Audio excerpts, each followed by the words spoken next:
nandito tayo ngayon sa Jan Japan, dealer ng mga classic-classic mga sasakyan tulad ng mga truck, mga multicab, freezer van. So nandito tayo ngayon para i-update ko kayo sa mga bagong display nila. Alright, so nandito tayo ngayon sa labas. Alright, so dito lang to matatagpuan sa barangay Salawag, Dasmariñas, Cavite. Alright, so ayan, ito yung Jan Japan. Ito yung labas, no, dilaw. Madali lang siya mapansin dahil napaka dilaw ang labas niya.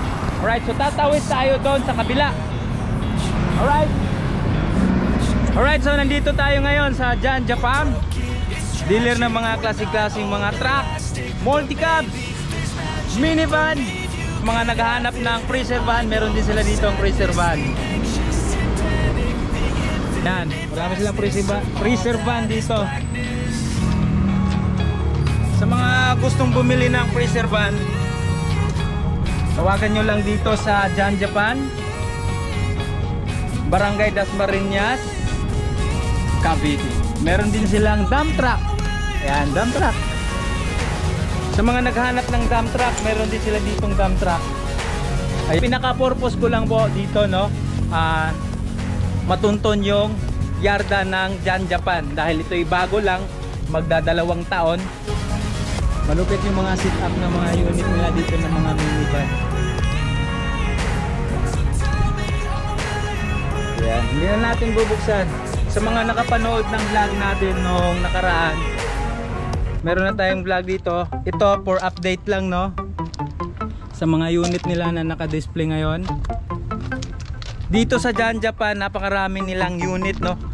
Anytime kayong pwedeng bumisita dito at pumili ng mga nagugustuhan ninyong mga unit nila. Alright, so sa ngayon,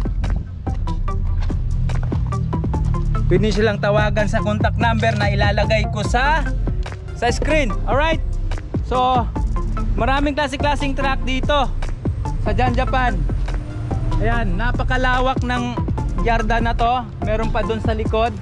Panoorin nyo yung unang vlog ko dito sa Jan Japan. Nandyan, nang sa ganon mapanood ninyo yung mga nandun sa likod, kung gaano karami yung mga unit nila. Hindi na ako pupunta dun sa likod dahil ganon din naman, may vlog na po ako dyan.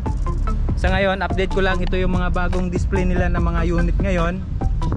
Ayan, ito yung mga naka-display ngayon. Sa mga nagtatanong kung magkano yung presyuhan nitong mga unit nito, 370 itong mga unit na to dito. At meron pang mas mababa katulad nitong nasa harapan natin. Ito 165,000. Ayun, no, every Wednesday nagsisale sila dito. Alright, so sana ma-appreciate niyo yung vlog ko, no. Ang pag nagba-vlog ako, ang pinaka-purpose ko na matunton yung yarda nila. Yun yung pinaka-purpose ko, no. Marami pa doon sa likod, hindi na tayo pupunta doon dahil nung nakaraan yung first vlog natin dito, panoorin nyo na lang nang sa ganon mapanood nyo yung vlog natin nung nakaraan. Napakalawak, napakaraming unit dito, iba't ibang klaseng mga truck. Meron silang freezer van, dump truck, at meron pa sila ditong silang container. Ewan ko, binibenta yung green, hindi, mga unit yan, yung mga nagdi-deliver ng mga sasakyan nila dito sa Jan Japan, Barangay Dasmariñas, Cavite. Alright, so hindi ko na patatagalin yung vlog natin dahil ganun din naman yung mapanood natin doon sa kabila. Same lang din, mga truck, minivan at freezer van. Alright, so maraming salamat sa lahat ng mga panood at don't forget to subscribe. Peace out!